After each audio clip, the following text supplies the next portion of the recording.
Hello students, welcome to my YouTube channel program. हमने part 10 में anomalous behaviour of nitrogen के बारे में स्टडी किया था। नाउ आज हम पढ़ेंगे पार्ट 11 के अंदर नाइट्रोजन की preparation, their properties and there uses, कि नाइट्रोजन कैसे बनाया जाता है और नाइट्रोजन की क्या फिजिकल एंड केमिकल प्रॉपर्टीज होती हैं और हम नाइट्रोजन को कहाँ कहाँ पर यूज करते हैं। तो हम स्टार्ट करते हैं with the preparation of nitrogen. Preparation of nitrogen. जैसे कि आपको पता है कि हमारी जो एयर होती है उसमें 78% नाइट्रोजन होता है, तो हम एयर से भी हम नाइट्रोजन ले सकते हैं, बना सकते हैं। तो कैसे बनाते हैं, ये शायद आपने अपनी 9th क्लास में भी पढ़ा होगा। एक टर्म सुनी होगी कि पहले हम एयर को लिक्विफाई करते हैं और लिक्विफाई करने के बाद हम उसको फ्रैक्शनल डिस्टिलेशन करते हैं। क्या प्रोसेस बोला है मैंने? जो हमारी एयर है नॉर्मल, क्योंकि हमें पता है इसका 78% पार्ट क्या है, नाइट्रोजन है, बाकी 21% ऑक्सीजन है, बाकी जो बच गया परसेंटेज उसमें CO2, हीलियम, नियोन, बहुत सारी गैसेज आती है, वो थोड़ी थोड़ी मात्रा में होती है। अब मेन हमें ये वाली गैस चाहिए नाइट्रोजन को। हम सबसे पहले हम जो एयर है, क्योंकि अभी वो कौन सी फॉर्म में है, गैसियस फॉर्म में है, तो हम गैसेस से पहले इस एयर को क्या करेंगे, लिक्विफाई करेंगे। तो किस तरीके से हम लिक्विफाई कर सकते हैं? सबसे पहले तो हमें टेम्परेचर डिक्रीज करना पड़ेगा। तो टेम्परेचर डिक्रीज करेंगे तो जो काइनेटिक एनर्जी है गैस मॉलिक्यूल की, जो बहुत ज्यादा होती है, वो धीरे धीरे क्या होने लग जाएगी, कम हो जाएगी। और दूसरा हम करेंगे कि हम प्रेशर जो है वो इंक्रीज कर देंगे।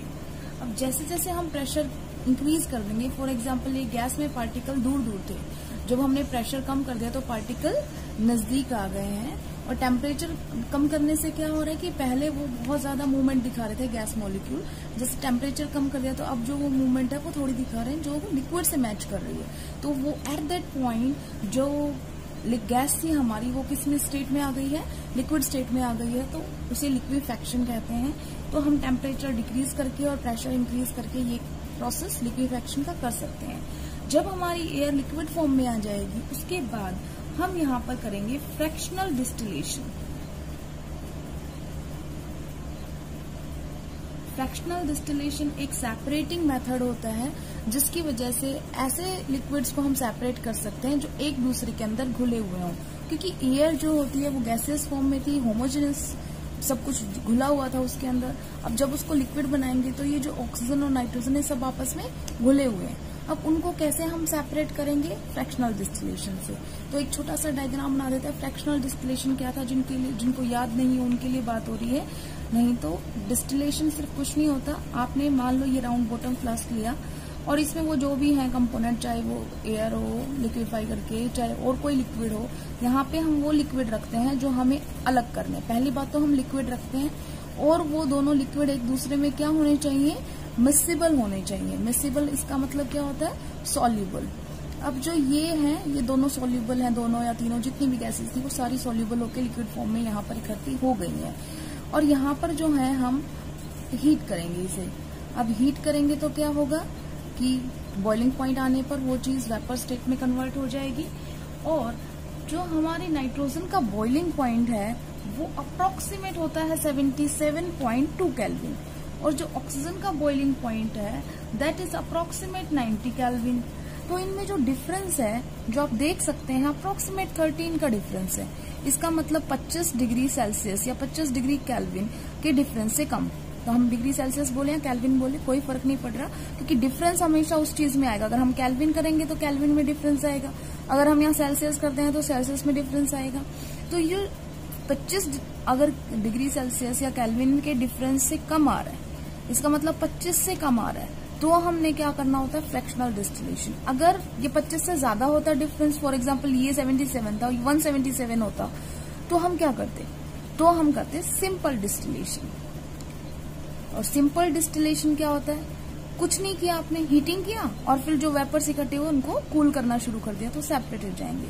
फ्रैक्शनल में थोड़ा सा क्या होता है कि क्योंकि हमें इनके बीच में टेम्परेचर डिफरेंस कम है, तो जब हम बॉईल कर रहे हैं तो दोनों के वेपर्स ऊपर जाना शुरू करते हैं। इसका मतलब मान लो हम यहाँ पर A लिक्विड मान लेते हैं और दूसरा B लिक्विड मान लेते हैं।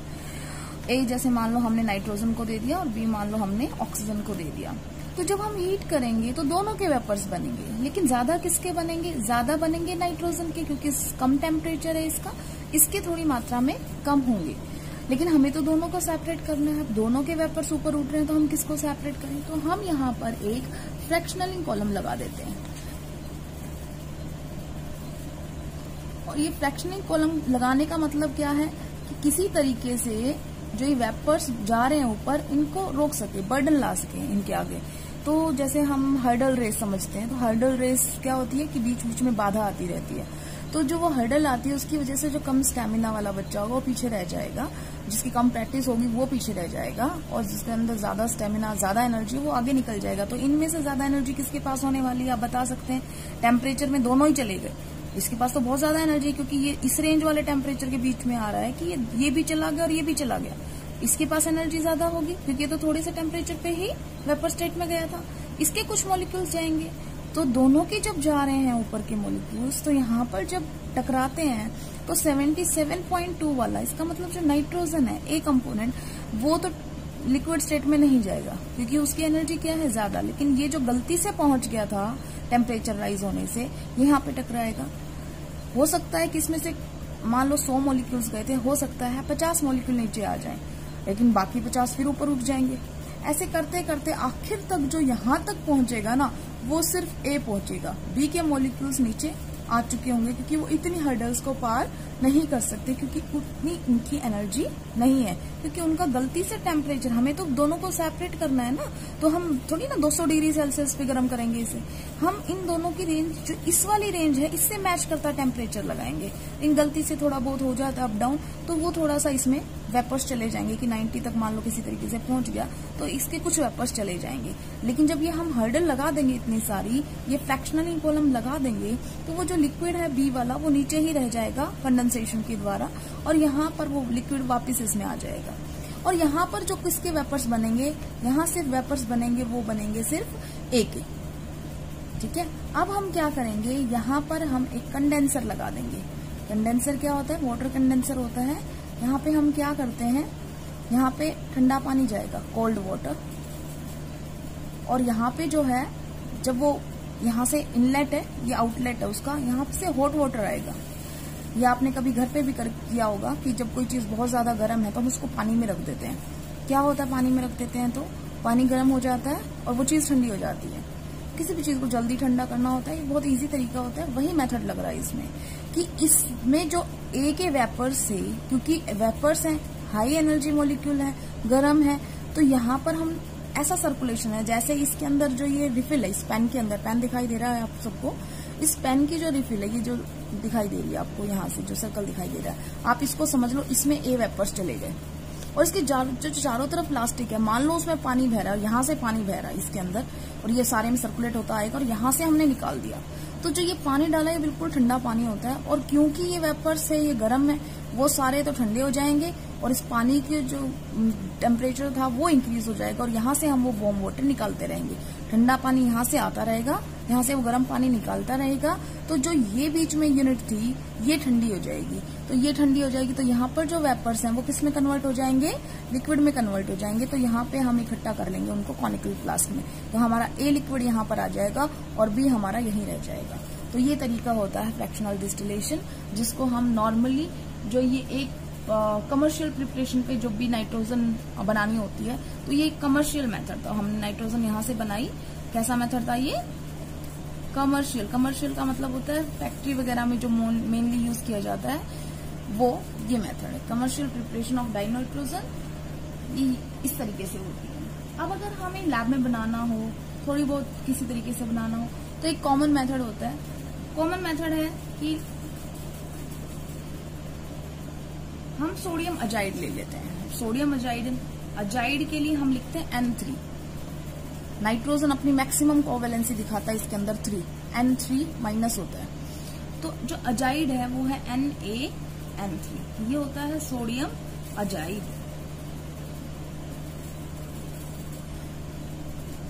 अब ये सोडियम अजाइड है, इसको जब हम गर्म करेंगे तो 573 केल्विन के करीब हम गर्म करेंगे इसे, और जब हम गर्म करेंगे ये दोनों टूट जाएंगे तो क्या हो जाएगा, Na अलग हो जाएगा, N2 अलग हो जाएगा। बस बैलेंस करनी है हमें। ये 3 है, ये 2 है। तो हमने पहले भी पढ़ा है कि जब कॉन्सिक्यूटिव नंबर हो, साथ लगातार वाले नंबर हो, जैसे ये 3 है और ये 2 है, हमें बैलेंसिंग करनी है ना, तो 2 को इधर आगे कर दो, इस 3 को आगे कर दो, तो बैलेंस अपने आप हो जाएगी। इसको हमने 3 से कर दिया तो इसको हम 2 से कर देंगे, बाकी हो गई बैलेंस। ये बैलेंस हो गई हमारी रिएक्शन। तो सोडियम अजाइड को जब गर्म किया जाता है तो सोडियम मिल जाता है और नाइट्रोजन। बिल्कुल सिंपल रिएक्शन है। जो ये होती है, ये प्रिपरेशन मैंने क्यों लिखी है लैब प्रिपरेशन, क्योंकि ये एक सेफ्टी मेजर की तरफ यूज की जाती है। कहाँ पर यूज की जाती है, जो आपने सुना होगा, एयर बैग सुने हैं आपने कभी? एयर बैग्स, जब कोई एक्सीडेंट हो जाता है तो एकदम से आपकी साइड में कुछ हो जाता है, तो मतलब एक्सीडेंट का मतलब सोचो मत, गलत हो रहा है, मतलब अगर एक्सीडेंट हुआ मतलब एकदम से कुछ हुआ तो वहां पर एयर बैग्स होते हैं और वो एकदम से खुल जाते हैं तो वो फूल जाते हैं। होता क्या है एक्चुअली, उन बेयर्स के, मान लो एक्सीडेंट हुआ तो सेंसर लगे होते हैं कार में। अब मान लो ये हमारी कार है, वो एक्सीडेंट हुआ। एक्सीडेंट होने की वजह से जो कार में सेंसर लगे हैं, जो ये डिटेक्ट कर लेते हैं कि कोलिजन हो गया, टकराना हो गया किसी के साथ, तो वो सेंसर सिग्नल भेज देंगे। कहाँ पर सिग्नल भेजेंगे, जहां पर भेजेंगे, मान लो किसी इलेक्ट्रिक सिग्नल को उन्होंने एक मैसेज सेंड कर दिया, तो जो इलेक्ट्रिकल सिग्नल है उस पर्टिकुलर पॉइंट के ऊपर वो चीज जो है गर्म हो जाती है। और गर्म हो जाती है तो मान लो ये कोई सिग्नल था और या वो जगह थी जहां पर वो सिग्नल भेजा गया, तो वो जगह उधर से गर्म होनी शुरू हो गई। जैसे ही गर्म होना शुरू हो गई, जो उस एयर बैग के अंदर, सॉरी Na3 है ये सोडियम अजाइड, जो सोडियम अजाइड रखा था उस एयर बैग के अंदर, वो गर्म होना शुरू हो जाता है। वो जब गर्म होगा तो आपको पता ही है गर्म होगा तो क्या होने वाला है, सोडियम और नाइट्रोजन गैस। तो ये एयर बैग के अंदर ये एकदम से फास्ट रिएक्शन होती है, बहुत ज्यादा अमाउंट में गैस निकलती है, नाइट्रोजन गैस। और जो नाइट्रोजन गैस है उसकी वजह से वो जो एयर बैग है एकदम से फूल जाता है, ठीक है। और इस वजह से वो जो हमें चोट लगने वाली थी बिना एयर बैग के, वो नहीं लगेगी, क्योंकि एयर बैग खुल जाते हैं और हमें एक तरीके से सपोर्ट मिल जाता है और हमें चोट नहीं लगती है। तो उसमें भी यही रिएक्शन हो रही है। कई बार ऐसा देखने में मिला है कि जैसे ही वो फूलते हैं, जो एयर बैग्स होते हैं, वहां पर कुछ पाउडर निकलना शुरू हो जाता है। तो इसका मतलब ये नहीं है कि कुछ गलत हो रहा है, वो पाउडर इसलिए लगाया होता है कि जो ये सोडियम अजाइड पाउडर है ये उस बैग में रखा जाता है जो एक प्लास्टिक का है, और अब वो प्लास्टिक का बैग होगा तो वो स्टिक कर जाता है। कई बार आपने जैसे रेनकोट भी देखे होंगे, रेनकोट वगैरह को आप तय करके रख देते हो, अगर थोड़ा बहुत भी उनके अंदर कुछ मॉइस्चर आ जाता है बाहर से तो वो चिपक जाते हैं। तो वो चिपके ना, अगर चिपक गए तो ये एयर बैग तो कभी खुलेगा ही नहीं और आपकी जान को खतरा हो सकता है। तो ऐसा ना हो, इसलिए उन एयर बैग्स के अंदर सोडियम अजाइड के साथ साथ थोड़ा सा टैल्कम पाउडर डाला जाता है। ये नॉर्मल पाउडर है, इससे आपकी जान को कोई प्रॉब्लम नहीं है। एक तरीके से आपका ये एक सेफ्टी मेजर है। तो जो ज्यादा एडवांस गाड़ियां होती हैं उनमें ये सेफ्टी मेजर इस्तेमाल होता है। ये तो थी प्रिपरेशन। अब हम बात करते हैं प्रॉपर्टीज ऑफ नाइट्रोजन। तो इसमें तो सिंपल है, हम फिजिकल प्रॉपर्टीज की बात कर लेते हैं पहले। सिंपल, कलरलेस है, टेस्टलेस है, कोई कलर नहीं होता, कोई टेस्ट नहीं होता, नॉन टॉक्सिक है, उससे हमें कोई खतरा नहीं है। अगर खतरा होता तो आज हम जिंदा ही नहीं होते, क्योंकि 78% हमारा नाइट्रोजन ऑक्यूपाई कर रहा है एटमॉस्फेयर के अंदर। उसके अंदर फिर ये जो होती है ये स्लाइटली सोल्यूबल होती है वाटर के अंदर, और बाकी तो फ्रीजिंग पॉइंट, बॉइलिंग पॉइंट बताने का कोई मतलब नहीं है। फिर भी अभी बताया था आपको बॉइलिंग पॉइंट, कितना बॉइलिंग पॉइंट होता है, 77.2 केल्विन। ये हो गई प्रॉपर्टीज। अब हम बात कर रहे हैं केमिकल प्रॉपर्टीज की। हम केमिकल प्रॉपर्टीज नेक्स्ट सेक्शन में पढ़ेंगे, नेक्स्ट पार्ट में। Thank you.